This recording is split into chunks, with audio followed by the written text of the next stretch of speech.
Hello दोस्त। RRC group D का analysis में बहुत सारे कमेंट आ रहा है कि आरआरसी वाइज बनाएं। हालांकि एसडब्ल्यूआर का मैंने पहले भी बनाया था, लेकिन कुछ लोगों का क्वायरी है कि परसेंटाइल पे नॉर्मलाइजेशन हुआ तो परसेंटाइल वाले कटअप के बारे कंसेप्ट कीजिए। देखिए, परसेंटाइल कटअप बहुत ऊपर चला गया है। यूआर का ऑलरेडी 96 प्लस है, तो अभी यहाँ पे बढ़ने का स्कोप कम बनता है। हालांकि थोड़ा नंबर बढ़ेगा तो बहुत सारे कैंडिडेट आ जाएंगे, सिंपल सी बात है। ओबीसी में इतने कैंडिडेट हैं, 5 से 6 गुना कैंडिडेट हैं, जिससे कारण से ओबीसी का कटअप पहले वाले जो पीटी का यूआर का कटअप है उससे ऊपर चला जाएगा। और ये मैक्सिमम आरआरसी में होगा। कुछ आरआरसी अपवाद कह सकते हैं, लेकिन मैक्सिमम में होगा। EWS SC ST, EWS south में कम कैंडिडेट है तो वहाँ पे अलग कंडीशन होगा, नॉर्थ में अलग कंडीशन होगा।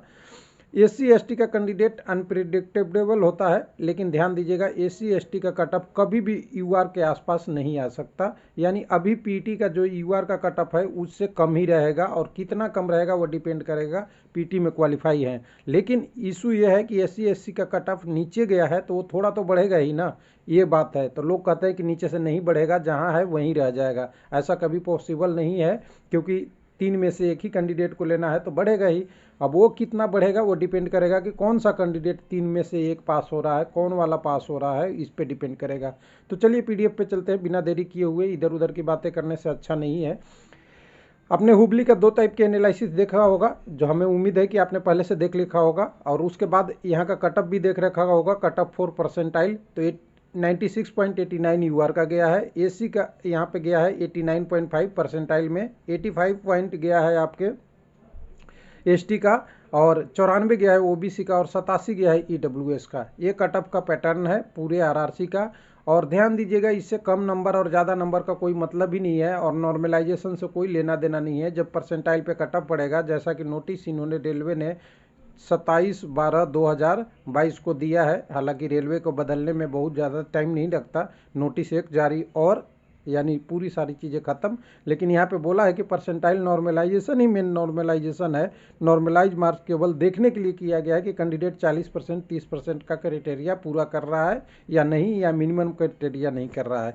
अब यहाँ पे इस कटअप के हिसाब से अगर हमने देखा था तो पहले हमें क्या 2 चीज़ें करना था, एक सीसीए की वैकेंसी हटा के और एक सीसीए की वैकेंसी के साथ ही। यानी बिना सीसीए के वैकेंसी के हटाने के बाद अगर पोस्ट देखेंगे तो यहाँ 7167 है, 1433 सीसीए का पोस्ट है, इसको अभी हमने नहीं घटाया है। तो पीटी में 21,501 कैंडिडेट जाने थे, लेकिन जब रिजल्ट आया तो कम्युनिटी वाई कैंडिडेट हमने जो 23/12 वाला निकाला तो 914 कैंडिडेट यूआर के हैं, 3606 कैंडिडेट आपके एससी के हैं, एसटी के 1673 है, और ओबीसी के 10,397 है, और ईडब्ल्यूएस के 2988 है।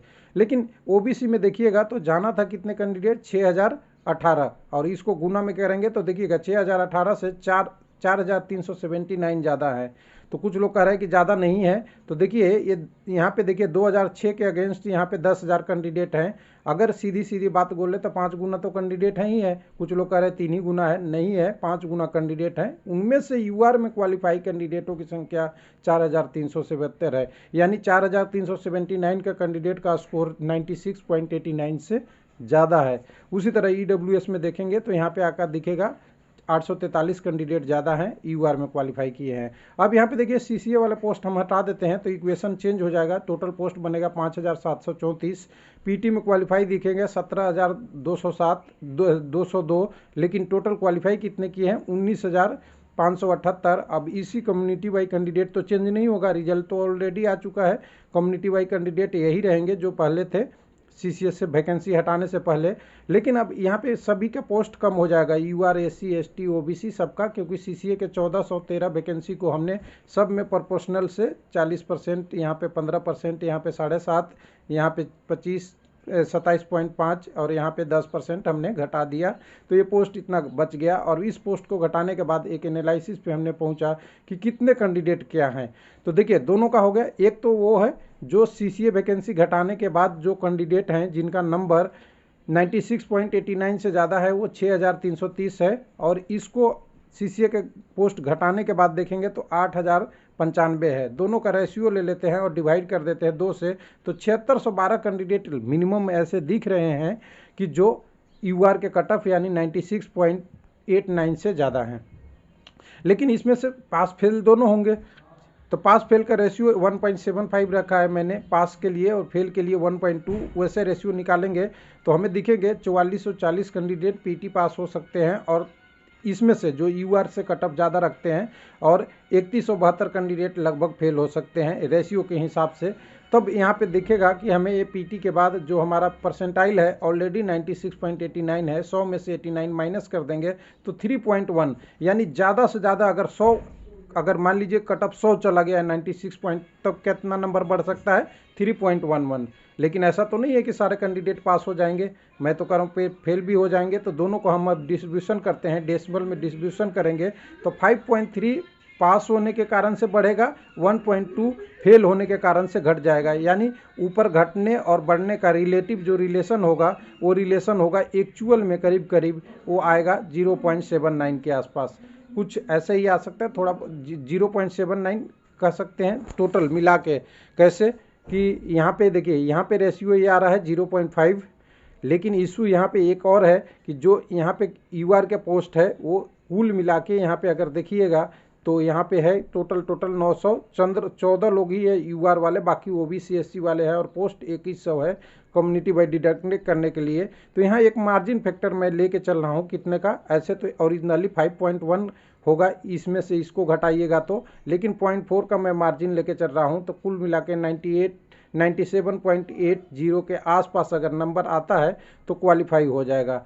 मुझे लगता है कि इससे ऊपर नहीं जाना चाहिए कटअप, क्योंकि इतना ही में सारे कैंडिडेट आ जाएंगे, ऊपर वाले टॉपर वाले भी रहेंगे और नीचे वाले, और ये तो डिपेंड करेगा कि पास फेल कितने होते हैं। लेकिन यहाँ पे ये नंबर में हमें लगते हैं कि जो कितने कैंडिडेटों में से 4440 अगर पीटी पास होते हैं, और ये 4440 पास होने के अगेंस्ट भरना है कितने सीट 2173, यानी इतने में से कैंडिडेट 2173 बढ़ेंगे, तो करीब करीब एक से कम नंबर अगर बढ़ता है तो एक परसेंटाइल के रूप में, परसेंटाइल वाले 1 पॉइंट बढ़ता है तो ये कैंडिडेट इतने मिल जाएंगे जो पीटी के लिए कटअप का होगा। अब बात हो जाता है ओबीसी का। ओबीसी का सिंपल सी फॉर्मूला आपके पास है कि यूआर का वर्तमान कटअप 96.89, यहाँ पे कैसे इसके आसपास आएगा। यहाँ सिंपल सी बात है कि जब कैंडिडेट 10,397 हैं, एक्चुअल में 5,000 प्लस कैंडिडेट जो हैं यूआर में क्वालिफाई है, कुछ तो यूआर में ऑलरेडी इंगेज हो जाएंगे, क्योंकि जिनका नंबर अच्छा होगा वो यूआर में क्वालिफाई कर जाएंगे पीटी पास हो जाते हैं तो। लेकिन अगर नहीं पास करेंगे तो वो अपने कम्युनिटी में आएंगे, और मैक्सिमम यही लोग हैं, इतने कैंडिडेट जो ये 1614 वैकेंसी भरने के लिए काफ़ी है। अगर इसमें यूआर में भी क्वालिफाई कर जाए तब भी ये हो जाएंगे, तो लगभग इनका कटअप यूआर का जो कटअप है वो यूआर के बाद ओबीसी का कटअप है वो 96.88 है। तो मान लीजिए कि ये 96 से लेके 97 के बीच में यूआर का कटअप क्लियर हो जाएगा, मुझे यही अनुमान है। अब बात बनता है इसके ईडब्ल्यूएस का। तो ईडब्ल्यूएस में 573 वैकेंसी भरना है, 1269 तक कैंडिडेट हो सकते हैं जो यूआर में नंबर है। लेकिन बाकी कैंडिडेट जो है यहाँ पे जो करीब 1400 कैंडिडेट ऐसे हैं जिनका नंबर कितने के बीच में है, यानी जितने का नंबर है यहाँ पे टोटल यहाँ पे अगर कहेंगे तो इनका नंबर इसके बीच में है, ये वाला 87 और 96 के बीच में है, 87 और 96 के बीच में है। तो इनका कटअप ईडब्ल्यूएस का यहाँ पे हमें लगता है कि ये 86 से बढ़ के 92 तक हो सकता है आसपास में। इसके अब एक प्लस माइनस जोड़ लीजिएगा, क्योंकि 96 तक नहीं पहुँचेगा, उससे नीचे ही रह जाएगा 92 या कुछ, यानी 4-5 पॉइंट बढ़ सकता है, क्योंकि यहाँ पे नीचे ये कटअप गया है और कैंडिडेट का डेंसिटी कम है। अब बात बनता है यहाँ पे जो आपका एसटी का कैंडिडेट का, यहाँ पे देखिएगा ओबीसी का नहीं, एसटी का तो 85 है, यहाँ पे 89 है। तो देखिए कम से कम 2-3 तो यहाँ मान ही लीजिए कम से कम, और ज़्यादा का देखिए ज़्यादा होगा तो यूआर से बहुत कम रहता है, हमेशा यूआर से इनका कम रहता है, ऐसा नहीं कि यूआर के पास हो जाएगा। तो मान लीजिए कि इनके 2-3 बढ़ते हैं तो यहाँ पे 89 है तो 91 तक भी हो सकता है, 85 है तो यहाँ पे 93 तक हो सकता है। लेकिन ये सब जो हम कटअप की बात कर रहे हैं ये तो फर्स्ट डीबी का भी है, अगर सेकंड डीबी आ गया तो क्या होगा। तो देखिए हर बार जितने कैंडिडेट को डीबी में बुलाया जाता है उसमें से बहुत सारे कैंडिडेट नहीं जाते हैं, स्किप कर जाते हैं, और बहुत कैंडिडेट फेल भी होते हैं। और डीबी तो एब्सेंट वाला तो हमने इसी में कंसीडर कर लिया, पीटी एब्सेंट वाले डीबी में भी एब्सेंट होते हैं, बहुत सारी चीज़ें हैं, मेडिकल इशू भी होते हैं जिनके कारण से ये कैंडिडेट नीचे की तरफ अगर आएंगे तो नीचे की तरफ अगर आते हैं तो नीचे की तरफ आने से इन वाले कैंडिडेटों को बेनिफिट होता है, सेकंड डीबी में बेनिफिट होता है, तो ये कट ऑफ थोड़ा बहुत और एडजस्ट होकर नीचे आएगा। थैंक यू, मेरे तरफ से बस हुबली का इतना ही। Thank you.